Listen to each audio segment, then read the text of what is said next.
This morning we're going to look at the Insert tab in the Microsoft Office products.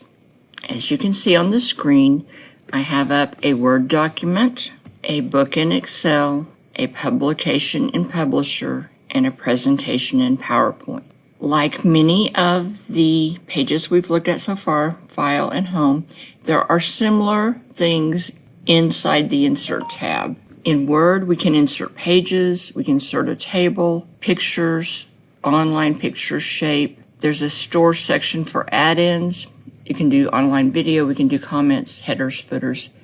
We can do text, all of these things in text. We can do symbols. In Excel, there's also tables that we can insert. We don't insert pages in an Excel document. We insert additional sheets if we need them, and we do that in a different way. Illustrations corresponds very vaguely to the pictures online shapes, etc. Anywhere there's this little drop-down arrow, remember that you have options there that you can pick. Again, there's a store add-ins section. In Excel, because it is a document used often for numerical information, there's also charts that you can make with the information you've entered. Lastly, there's text and symbols just as in Word. In Publications, again, we can insert a page or catalog pages.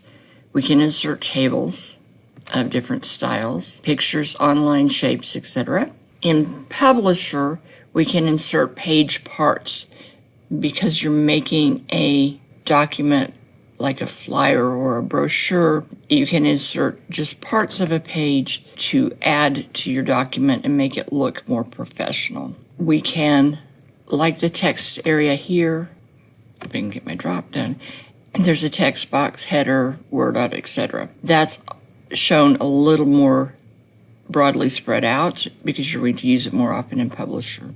A draw text box, word art, insert, etc. You may want to insert headers, footers, and page numbers, which would also be similar to this in Word. In PowerPoint, because PowerPoint is a slideshow rather than a new page, you insert a new slide. Again, we have tables.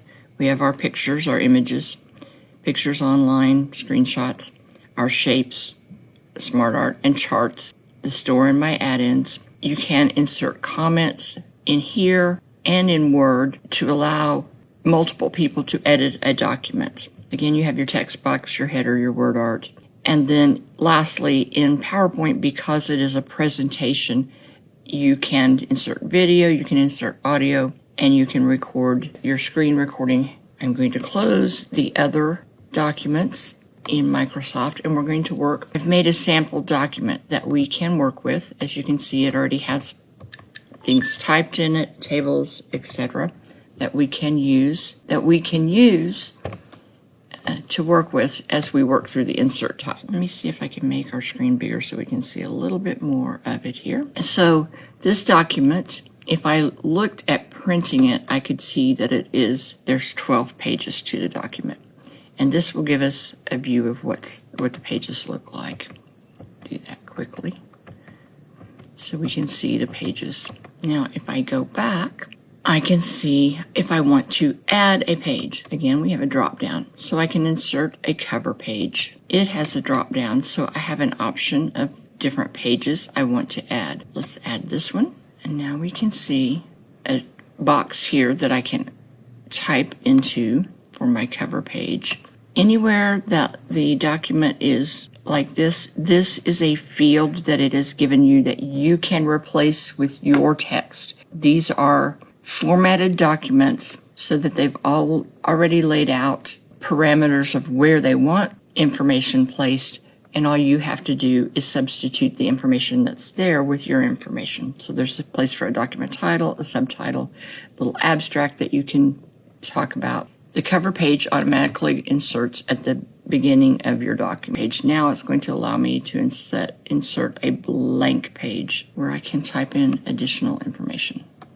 So as you can see, I had my title page, and now actually I inserted 2 blank pages. I'm going to leave the blank pages there so we can work with them. In our pages, we can also insert a page break. And let me scroll down in the document. This is a good place to show you this. Paragraph 3.3 is on this page and continues onto this page. A lot of times it would be very helpful if all this information were on one page. So I can put my cursor here, choose page break, and now it has made where it will print this on this page and it moved the rest of your paragraph on down and it'll all be on one page. So page break's a handy thing if you have a longer document you're trying to do. I'm going to scroll on down a little. Our paragraph is broken up. I don't want to leave just the heading on the page, so I would put my page break right here and move my actual typing further down. And that way we have the whole paragraph on the same page. Let's look at tables. So when I click on table and it's not grayed out, I can decide how many columns I want in my table, how many rows I want in my table, and it inserted the table. While I'm in the table here, I can get back into it, and doing a right click, now I have options that I can look up things. I can put cinnamon, I can insert another column left or right, another row above, below. I can insert just a cell if I needed to. I can change the text direction. You can also do the insert table here or delete table here. You can change how your borders show up. Right now, as you can see, it's very light, but the bottom, top, left, and right, and the outside borders of the table are all chosen. If I changed any of those parameters, which I just did accidentally, looks like, so accidentally showed you something I didn't even mean to, but that's you can make those changes again with when you're on the border of the table. You can do fill, bold, pretty much anything that you could do in the home page. Increase your font, decrease your font, insert bullets or numbering. Back to our insert page. And I don't know if you noticed, but when I did the table, it took me back to the home page. The home page is your default, so when you do certain actions in other tabs, it's going to take you back to the home page to start. We're working in insert. Let's scroll back up here where I have a little room. Okay, this section, illustration, allows us to add pictures. So this would be pictures that are on your computer. I'm not going to do those, but it works the same as the online pictures, which we're going to look at now. So when I click on this, it brings up a box. And in the OneDrive Personal, it would be kind of the same as adding pictures from here. These are ones that you have in your computer somewhere. Because this is a training manual, and I'm going to see if we can find any pictures about training that we can put into this. The results that are shown are Creative Commons license, which means they are open and available for public use without payment and without having to be acknowledged who created them. You can choose all results, but then you need to be very careful that you are giving the proper acknowledgement to the one who created it. So I'm going to close this. I like this picture, so, oh no, I like this one, it's better. So I click on this, you see it made a little X, and I insert. Now when you insert, this can come up in a different size than what you were expecting. If you put your cursor on any of the little circles, you can then adjust the size smaller, and I want this small enough to go back on that open space on that page. So I'm hoping I can shrink it enough to do that. There. I shrank it enough now that it fit on the page where it was. As you can see, it distorted the shape a little, so you may need to play with your formatting in order to make it both look good and fit where you want. And when it inserted the picture, it took you into format for the picture tools, because you can remove background, make corrections, all of these other things, add a border, you can change position, etc. Okay, we added an online picture. Next, I want to look at adding a shape. Blank area in our page here. Let's go into shapes. There are a lot of already formatted shapes. You can draw lines, you can do block arrows, functions, do a flowchart, banners, little call outs like comment boxes. Basically, you just have to click on the one that you choose, or you can do a new drawing. Today, we're just going to look at the simple ones. So I want to add an oval, and I've added the oval. Again, it takes you into drawing tools into format. As you see, my oval came up with a dark blue border and a blue interior. Right here is where you change the inside, and that came up with a green border. But you can also change your shape fill here, say no fill, and that changed it.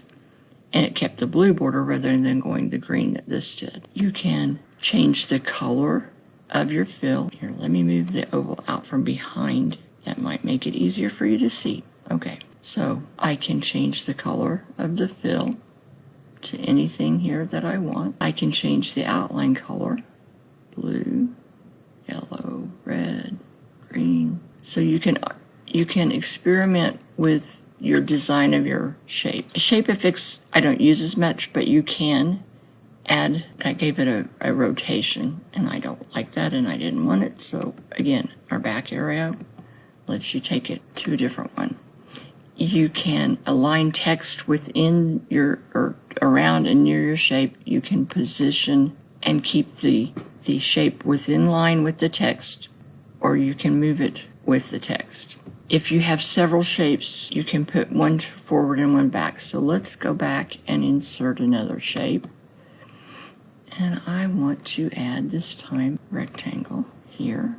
I can put my circle inside my rectangle, but I can't see it because it's blue. I could change the color of the circle, or I can, because it's highlighted, it's got the dots around it, I can bring it forward, and then you can see my blue outlines on my blue square. Might show up better if I change my outline color, so let's change it to red.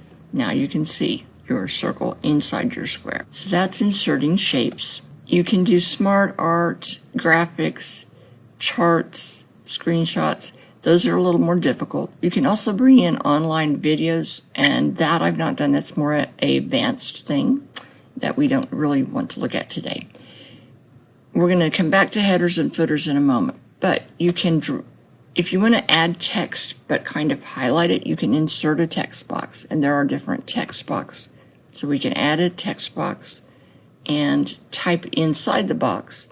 You drag the box where you want it located. So maybe this box is going to describe my picture I made here with my square and circle. Another way to do again, it's going to allow me to change the outside box, do the shape, fill, outline, etc., change the directions, align it, all of those things. But let's go back to insert. In the text box, there was a drop down. Not just choose any of these samples, but you can actually draw a text box so that you can make it the size and shape you want. So I want it to be this column size like a newspaper and put it beside. And then once you're in it, again, you can format it. You can go back home and choose the text font that you wanted. My documents are all default to Times New Roman. But if I didn't want it Times New Roman, inside my text box, I could go and change it over here. Let me find something that's going to look really different. Oh, here we go. So we can change your font inside the text box. And again, that took me over into paragraph spacing too. Back to our Insert tab now. These all let you add and do different things to the font, word art, insert your day and time in a document. You can add a signature line at the end of your document. You can insert an object from another file. I do want to show you inserting a symbol. So in this paragraph, I decide I want a foreign word with an accent, the word Nino. But Nino doesn't come up. It doesn't have the little or tilde that is in Spanish. So this is where you find symbols, and ones that are used frequently will show up. So my N would show up there, and then I have the word Nino. Or if I want to do day in Spanish, again, I have the accented I. If I want to do an equation, insert an equation, this allows you to do various types of equations if you're doing something mathematical or scientific in your document. Pythagorean theorem. Those two are little extra things that you can learn to do to insert symbols and equations. Once I've finished my document, and many times for a paper for school or for certain other documents, you might want what we call a header. So add a header, and this gives you an opportunity to do a blank one where you can just type. You can do a 3-column one. Let's try this one. And then what it's done, it puts into the top portion of each page this header. I can type here.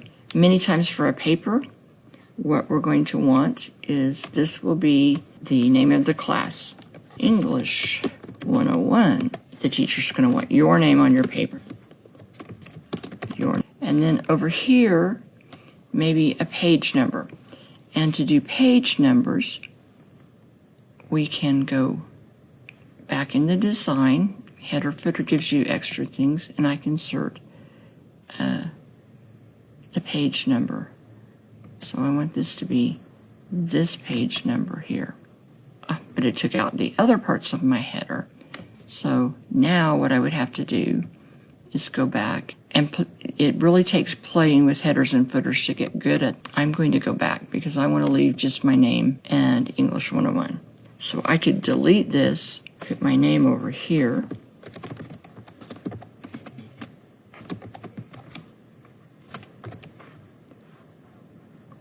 Okay, so this is my header. I have the class name and my name at it. I can close this. Now we can jump to the bottom of the page and go into Insert and do Footers. And I can use, again, I could do the same thing here. Austin gives you page numbers so that it automatically numbers the page. If I didn't like doing the Austin, I could just choose page number here. And again, I can put it to the left, to the right, to the left, to the center, or to the right. Center our page numbers, and now we have our page numbers. I can close my header and footer now. I'm back in my document. And that gives you a brief overview of the Insert tab. It works very similar in the other Microsoft products, and you can get practice. Next week, rather than talking about our document, I want to show you how you can do some additional practice through our Learning Express database.